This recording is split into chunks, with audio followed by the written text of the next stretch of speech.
यह question number 35 set 3 का last question है। इसी के साथ हमारा सारे सेट्स हो गए सॉल्व पेपर 2024 के कंप्लीट हो जाएंगे। तो इसको मैं सॉल्व नहीं करने वाला, बस इसमें ऑब्वियसली क्योंकि ये सारे मेथड्स सेम है। जैसा मैंने क्वेश्चन नंबर 35 जिसके लिए आप रेफर कर सकते हो, question number 35 set A, sorry section A लिखा हुआ मैंने, सेट ए, ठीक है, आप रेफर कर सकते हो। एक फिर से मैं एक्सप्लेन कर देता हूँ बस, क्योंकि ग्राफ्स बनाने हैं। और हाँ, प्रैक्टिस करने के लिए आप क्या करो, ग्राफ पेपर पे सॉल्व करोगे तो ज्यादा बेटर होगा, ठीक है। तो इसमें क्या करना है, देखो सबसे पहले क्या है कि 4x प्लस वाई में आप एक बार x पुट करोगे, एक बार x को 0 पुट करोगे और y की वैल्यू फाइंड आउट करोगे, और एक बार y को 0 पुट करोगे और x की वैल्यू फाइंड आउट करोगे। इससे क्या होगा, आपको 2 पॉइंट्स मिल जाएंगे, ठीक है, आपको 2 पॉइंट्स मिल जाएंगे जिसको ज्वाइन करके आपको एक लाइन बनाना है। सिमिलरली आपको इस इक्वेशन में भी ऐसा ही करना पड़ेगा। आप क्या करोगे, x plus 5y is equal to 115 equation लोगे, जिसमें से एक बार x को 0 पुट करोगे तो y निकल जाएगा वहां से आपके पास। तो और एक पॉइंट x और y को मिला के एक पॉइंट मिल गया आपके पास।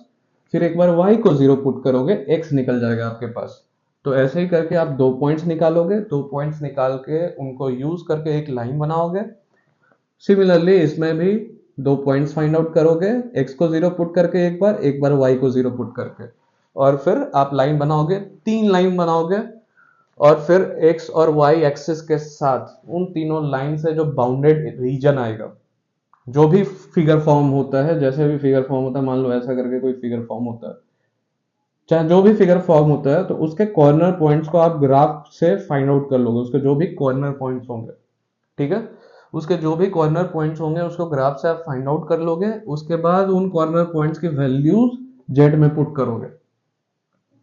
तो मान लो 3 कॉर्नर पॉइंट्स आए तो तीनों का अलग अलग जेड में वैल्यू पुट करके देखोगे, और फिर फाइंड आउट करोगे जेड का वैल्यू क्या है। मान लो यहाँ का x, मान लो ये 1 2 आया, ये 3 4 आया, तो आप क्या करोगे, z इज इक्वल टू, ये x1 आया तो 6 इंटू 1 प्लस 3 इंटू 2, ऐसे करके आप z वैल्यू फाइंड आउट कर लोगे।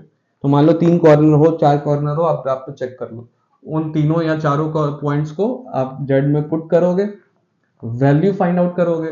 तो यहाँ आपको क्या फाइंड करना है, मिनिमाइज दिस, मिनिमाइज दिस। तो जिसके लिए भी, जिस भी कॉर्नर पॉइंट के लिए आपका वैल्यू सबसे कम होगा, तो वही आप कहोगे कि दैट कॉर्नर पॉइंट या this point is minimum for this z is equal to 6x plus 3y, ठीक है। आप क्वेश्चन नंबर 35 रेफर कर लो।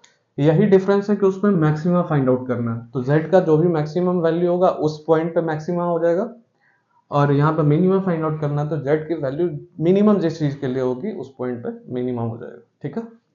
तो ये है क्वेश्चन नंबर 35, रेफर कर लो वीडियो सेट ए का, क्वेश्चन नंबर 35 का समझ जाओगे, उसमें सॉल्व किया हुआ है मैंने।